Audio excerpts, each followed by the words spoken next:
છેલ્લા ઘણા સમયથી આપણા ભારત દેશમાં આપણે જોઈ રહ્યા છે, ના કોઈ કાયદો રોજગારી માટે લાવવામાં આવે છે, ના કોઈ કાયદો શિક્ષણ માટે લાવવામાં આવે છે.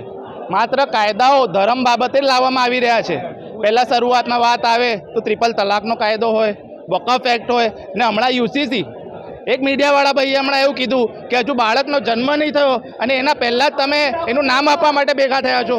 તો અમે કહેવા માંગીએ છીએ કે આ લોકોએ બાળક નહીં પણ ટેસ્ટ ટ્યુબ બેબી તૈયાર કર્યું છે.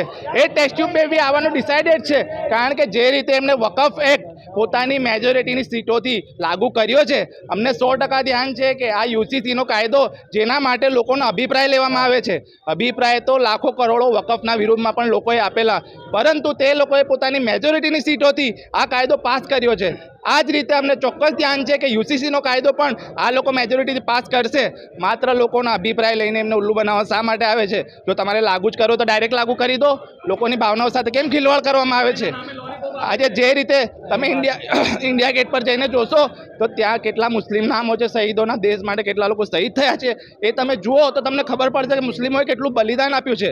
આજે અમારી સાથે વકીલોમાં મુસ્લિમ સમાજના, દલિત સમાજના તેમજ તમામ હિન્દુ સમાજના પણ વકીલો ભેગા થયા છે, કારણ કે એમને ખબર છે કે જે રીતે આજે મુસ્લિમો પર આવી રહ્યું છે, કાલે દલિતો પર આવવાનું છે, કાલે બેકવર્ડ ક્લાસ છે એમના ઉપર આવવાનું છે. એટલે આ કાળો કાયદો રદ કરવા માટે મોટી સંખ્યામાં વકીલો ભેગા થયા છે અને બધાની એક જ ડિમાન્ડ છે કે આ કાયદો રદ કરવો જોઈએ.